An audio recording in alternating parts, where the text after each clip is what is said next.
u y'u barikama n bɛna u barikama fo bamanankan na n ye président de la transition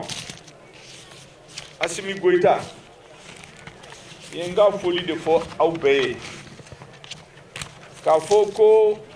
aw b'a dɔn aw den de don dɔw teri de don dɔw balima de don a ko k'a bɛ min ɲini aw fɛ aw ka dugawu k'a ye à travers vous a b'a ɲini maliyɛnw bɛɛ fɛ u ka dugawu k'a ye ala k'a bila sira ɲuman kan hali comme hadamaden bɛ se ka fili hali n'a filila yɔrɔ min na ala ni aw ka dugawu aw ka soutien ala k'a sama k'a bila sira ɲuman kan k'a fɔ aw ye k'a bɛ compter aw kan comme a bɛ compter maliyɛnw bɛɛ kan ka bɔ Menaka ka taa Kidal ka taa Gao ka taa Tumutu ka taa fo Kayi région bɛɛ a bɛ compter aw ka soutien n'aw ka dugawu kan baara min an nana baara min na bi o ye laɲini tun bɛ sankaw fɛ a bɛ san caman bɔ ko kuranko k'a ka se ka ɲɛnabɔ ka mɔgɔ minnu bɛ se ka kuran sɔrɔ ko dɔ ka fara kuran fanga kan pour que maa caman ka se ka kuran sɔrɔ o de la gouvernement de transition ye miliyari 500 ɲɔgɔn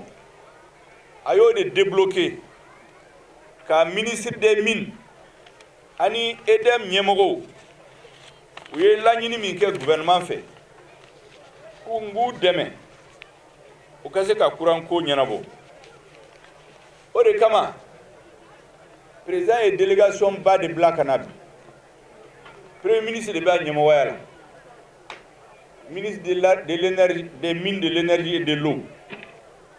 président yɛrɛ ka conseiller spécial a y'a bila ka na délégation la président du conseil national de transition ale fana y'a ka délégation bila ka na c'est-à-dire transition ɲɛmɔgɔw bɛɛ faralen ɲɔgɔn kan n'u ma se ka yen yɔrɔ sɔrɔ u y'u ka ciden bila ka na ka fara premier ministre kan k'a yira u la ale bɛ importance min accordé projet in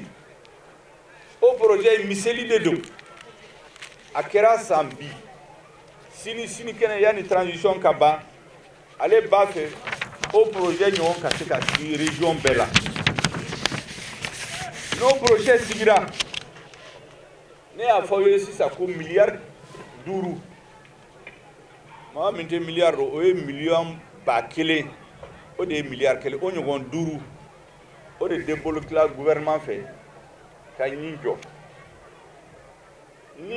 ni projet in banna ma hakɛ min bɛ kuran sɔrɔ san mara kɔnɔ bi 400 ani 900 ɲɔgɔn de don ni projet in banna ma 20,000 o de bɛna kuran sɔrɔ client kura min bɛna fara client kɔrɔw kan o ye 10,000 ani 50,000 o ɲɔgɔn de bɛna fara réseau yɛrɛ a kun bɛ kilomètre min na kilomètre 900 kilomètre 90 o de bɛna fara kan ka filu caya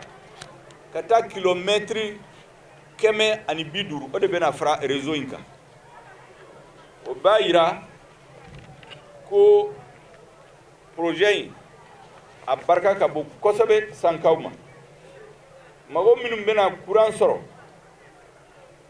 minnu bɛna éclairage sɔrɔ an b'a fɔ ko mɔgɔ 20,000 de bɛna se ka kuran sɔrɔ mais tigitigi a daminɛli 10,000 bɛna kuran sɔrɔ sisan ni projet in daminɛ donc an bɛ min fɔ a président bɛ min ɲini sankaw fɛ a b'a jija ni projet in sigira mɔgɔ minnu bɛ baara kɛ projet in na a y'u dɛmɛ a y'u hakili t'u la a y'u minɛ comme aw denw aw yɛrɛ y'a fɔ sisan ko min bɛ projet in conduit ko a tɔgɔ ye Mayiga i y'a dɔn Mayiga de don mais n b'a dɔn k'a tɛ kɔrɔbɔrɔkan mɛn Boboka de tun bɛ yen parce que a mɔna a wolola yan donc Bobo de don mais Mayiga tɔgɔ de b'a la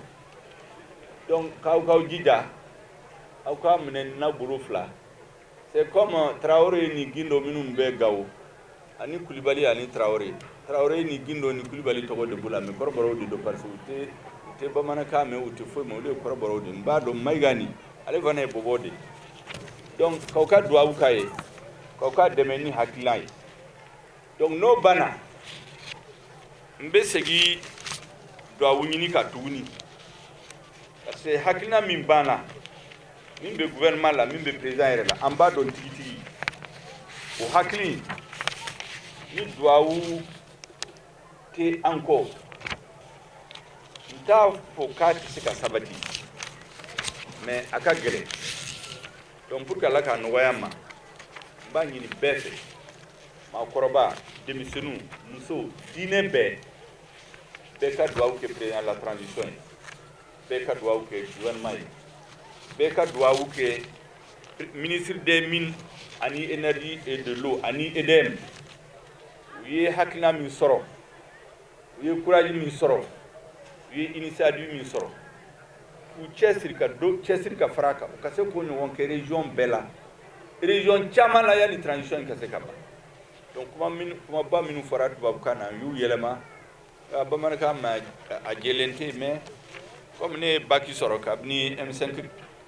kɛlɛ la ne ye bac sɔrɔ bamanankan na ne y'a dɔn aw y'a faamu ne ye min fɔ aw y'a faamu donc n ye kuma daminɛ ni min ye ka aw fo ka sankaw fo aw ka kan na n bɛ aw fo o de la tuguni k'a fɔ aw ye an ye ci min fɔ yan n ye kuma daminɛ ni min ye ko min ma wasonu je déclare lancer les travaux de réhabilitation